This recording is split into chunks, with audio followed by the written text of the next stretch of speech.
ఈసారి గట్టిగా కొట్టాలని చంద్రబాబు భావిస్తున్నారు. 2024 ఎన్నికలు టీడీపీకి చావో రేవో అన్న మాదిరిగా మారడంతో సర్వశక్తులు వడ్డుతున్నారు.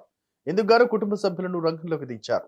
చంద్రబాబుతో పాటు ఆయన సతీమణి భువనేశ్వరి, తనయుడు లోకేష్ ప్రజల్లో ఉండేలా ప్లాన్ చేశారు. ఏకకాలంలో ముగ్గురు రాష్ట్రాన్ని చుట్టాలని భావిస్తున్నారు. ఇప్పటికే భువనేశ్వరి ప్రజల మధ్యకు వచ్చారు. ఆమె రాష్ట్ర వ్యాప్తంగా పర్యటనలు కొనసాగించనున్నారు. అటు లోకేష్ సైతం తాను పోటీ చేయనున్న మంగళగిరి నియోజకవర్గంలో స్పెషల్ ఫోకస్ పెట్టారు. ఈ నెలలోనే రాష్ట్రంలోని 25 పార్లమెంట్ స్థానాల పరిధిలో పర్యటించాలని చంద్రబాబు డిసైడ్ అయ్యారు.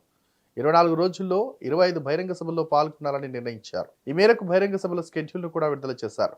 ఉమ్మడి జిల్లాలోని అన్ని ప్రాంతాలు కవర్ అయ్యేలా ఈ బహిరంగ సభలు ఏర్పాటు చేయడం విశేషం. ఈ సభల ద్వారా టీడీపీతో పాటు జనసేన క్యాడర్కు చంద్రబాబు దిశానిర్దేశం చేయనున్నారు. మరోవైపు సీట్ల సర్దుబాటు, ఓట్ల బదలాయింపై సైతం దృష్టి పెట్టనున్నారు. మరోవైపు మంగళగిరిలో లోకేష్ పర్యటిస్తున్నారు. సంక్రాంతి వరకు నియోజకవర్గ పరిధిలోని అన్ని గ్రామాలను లోకేష్ తిరగనున్నారు. స్థానిక నాయకులు క్యాడర్తో మండలాల వారీగా లోకేష్ సమీక్షించనున్నారు. వచ్చే ఎన్నికల్లో గెలిపే లక్ష్యంగా పనిచేయనున్నారు. గత ఎన్నికల్లో మంగళగిరి నుంచి పోటీ చేసిన లోకేష్ ఓడిపోయారు. ఈసారి కూడా లోకేష్ను ఎలాగైనా ఓడించాలని జగన్ భావిస్తున్నారు. బీసీ వర్గానికి చెందిన గంజి చిరంజీవిని రంగంలోకి దించారు. దీంతో లోకేష్ అప్రమత్తమయ్యారు. నియోజకవర్గ వ్యాప్తంగా తటస్థులను కలుసుకొని మద్దతు కూడగడుతున్నారు. రాష్ట్ర వ్యాప్తంగా నిజం గెలవాలి పేరిట నారా భువనేశ్వరి పరామర్శలకు దిగిన సంగతి తెలిసిందే.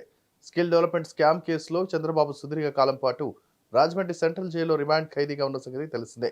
ఆ సమయంలో మనస్తాపానికి గురైన చాలా మంది టీడీపీ అభిమానులు ప్రాణాలు వదిలారు.